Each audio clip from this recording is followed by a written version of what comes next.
दिसंबर की आज की कक्षा में आप सबों का हार्दिक स्वागत है। एक बार पुनः मैं आप सबों से यह अपील करता हूँ कि आप अपने क्रियाकलाप में तत्परता के साथ आगे बढ़े। समय किसी की प्रतीक्षा नहीं करता है। समय के साथ यदि आप कदम से कदम मिलाकर नहीं चलेंगे तो फिर समय आपको बर्बाद कर देगा।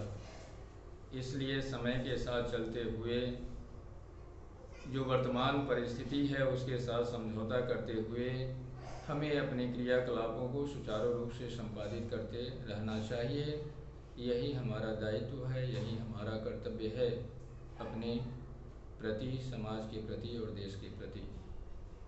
आज हम जानेंगे कि कैसे प्राइमरी सेक्टर में जब ज़्यादा से ज़्यादा लोग आज भी अपनी आजीविका के लिए निर्भर करते हैं तो हम क्या कर सकते हैं जिसके द्वारा ज़्यादा से ज़्यादा अवसरों को सृजित किया जाए, नौकरियों को सृजित किया जाए, रोजगार को सृजित किया जाए, ताकि ज़्यादा से ज़्यादा लोगों को काम मिले और ज़्यादा से ज़्यादा लोग काम पाकर अपनी आर्थिक स्थिति को संभाले, अपने परिवार को अच्छी तरह से चलाए और देश की अर्थव्यवस्था में मजबूती प्रदान करने के लिए अपना सशक्त योगदान दे। उदाहरण में लक्ष्मी को आप ले सकते हैं जो प्राइमरी सेक्टर से है। प्रारंभ में लक्ष्मी की स्थिति बड़ी खराब थी। वह अपनी 1 हेक्टेयर की भूमि पर कृषि करती थी, लेकिन इसके बावजूद भी उसका जीवन नारकीय था।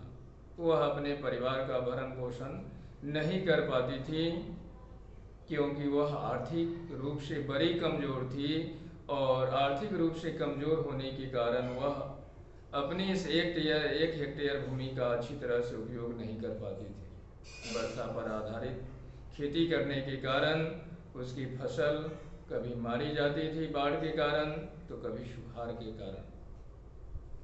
लेकिन जब जॉब क्रिएशन की बात आती है तो प्राइमरी सेक्टर की बात आती है और प्राइमरी सेक्टर जो है मेनली एग्रीकल्चर बेस्ड है, इसलिए और यह एग्रीकल्चर ग्रामीण इलाकों में होती है, इसलिए आवश्यक हो जाता है कि हम इस इलाके में किसानों के लिए ऐसी सुविधाएं प्रदान करें जिसके माध्यम से किसान अपनी निर्भरता प्रकृति के साथ कम करे और निर्भरता को कम कर प्रकृति के साथ वह सरकार के द्वारा दिए गए सुधारों का लाभ उठाकर अपनी कृषि को ज़्यादा से ज़्यादा पैदावार कर लाभकारी बना सके अपने और अपने देश के लिए।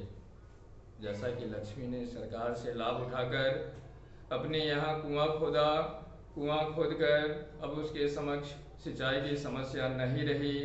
लोन मिलने के कारण वह कृषिगत उपकरणों का उपयोग कर सकती थी, अच्छे बीज का उपयोग कर सकती थी और ऐसा करके उसने साल में 2 फसलें उगाना शुरू किया, जिस कारण से पहले उसके खेत में जो उसकी आबादी बोझ बनी हुई थी, अब वह अपने खेतों में और 2 लोगों को लगा सकती थी और 2 लोग और उसमें काम करके अपनी आजीविका कमा सकते थे।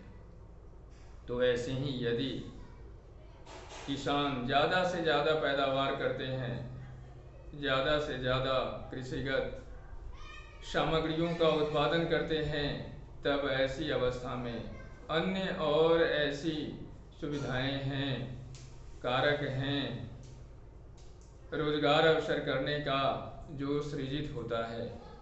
यदि किसान बड़े पैमाने पर सामग्रियों का उत्पादन करते हैं तो फिर उन सरप्लस सामग्रियों के क्रय विक्रय की व्यवस्था होती है और क्रय विक्रय के लिए उसे बाजार ले जाने की ज़रूरत होती है और बाजार ले जाने के लिए आवागमन के साधन की आवश्यकता होती है।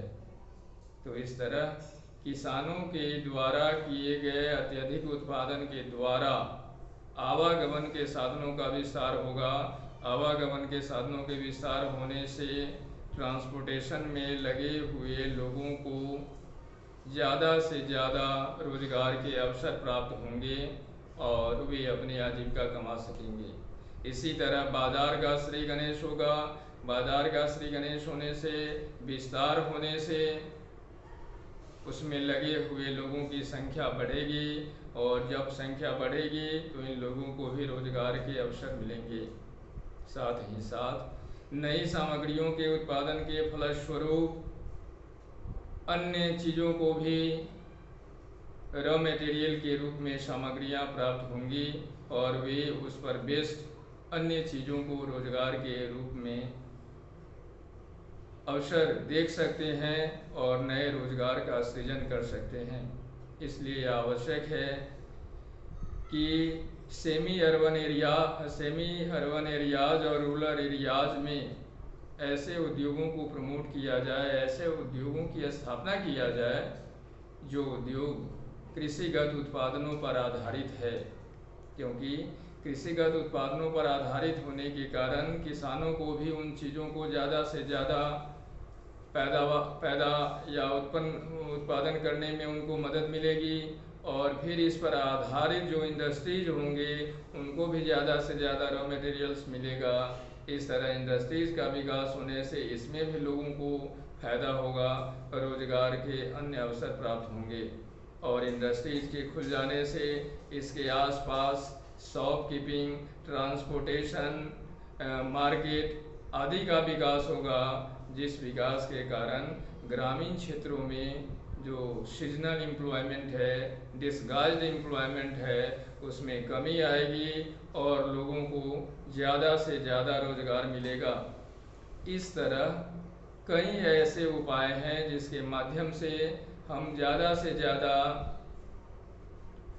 नौकरियों को सृजित कर सकते हैं और सृजित करके लोगों को रोजगार का अवसर प्रदान कर उनकी आर्थिक स्थितियों को समृद्ध कर सकते हैं और इस तरह देश की इकोनॉमी समृद्ध हो सकती है। आज की कक्षा में इतना ही। धन्यवाद।